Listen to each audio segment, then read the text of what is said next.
S'il vous plaît, attendez. Écoutez-moi une minute, s'il vous plaît. J'ai vraiment besoin de votre aide.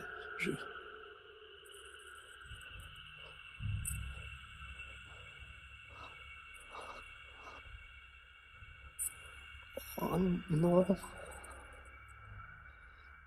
Il va parler. C'est toujours dans mon bras que je sens que ça va commencer. Comme un infarctus. Oh, oh, oh, oh, oh, oh, oh, oh, oh, oh, oh,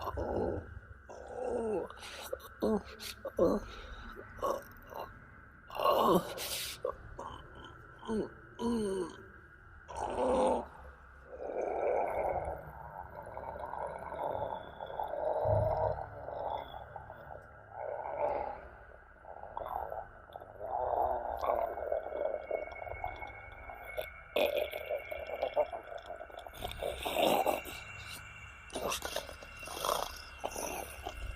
Les yeux de Charles semblaient avoir été arrachés du visage d'un nourrisson, particulièrement hébété, puis revissaient dans ses orbites, où il rayonnait avec chaleur, sans pour autant exprimer la moindre ardeur ni compassion.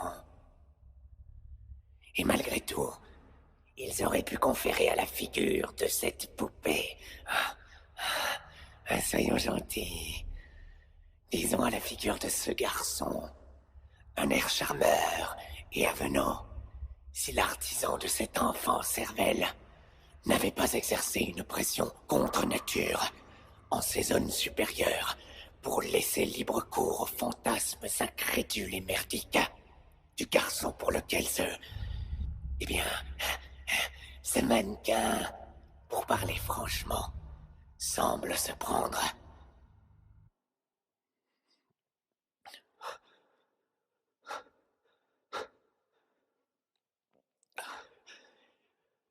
La marionnette m'appelle Charles.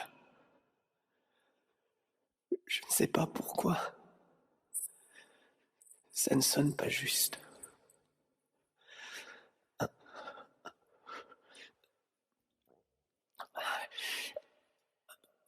Je n'arrive pas à la retirer de ma main.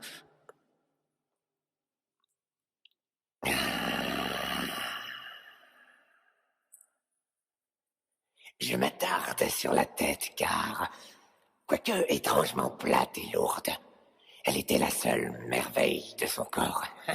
Non, je mentionnerai également le cou, si fin et laiteux que sa tête aurait tout aussi bien pu être un vase d'où jaillissait chair, os et sang pour s'engouffrer dans un trou entre ses épaules. Certes, je suis l'unique historien de ce coup, mais telle la corde qui pourrait avoir exécuté et étranglé un jeune criminel condamné à tort, le dit coup nous poussait à souhaiter, pour des raisons diverses, que notre main droite fût à portée d'une machette.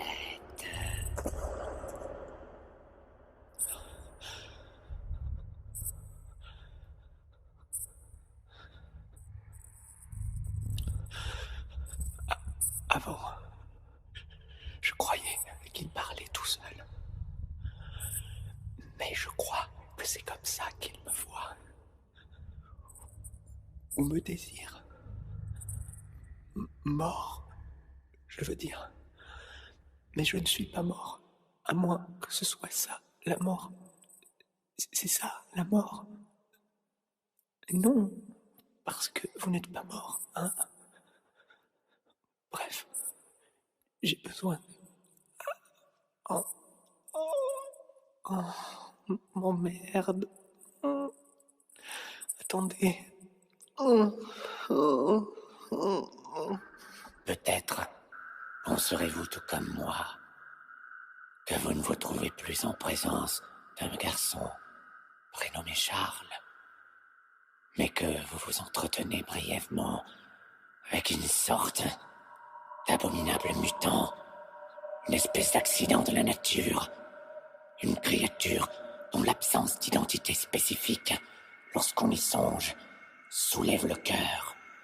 L'ignoble progéniture d'un pervers des campagnes et d'un cerf, l'un de ces fangs vacillants parfois aperçus en milieu naturel, pauvre forme de matière cervidée, qui, pour des raisons qui n'appartiennent qu'aux bêtes, se voit dédaigné par sa mère avant que cette rusée manque de le jeter dans la gueule du lion le plus proche.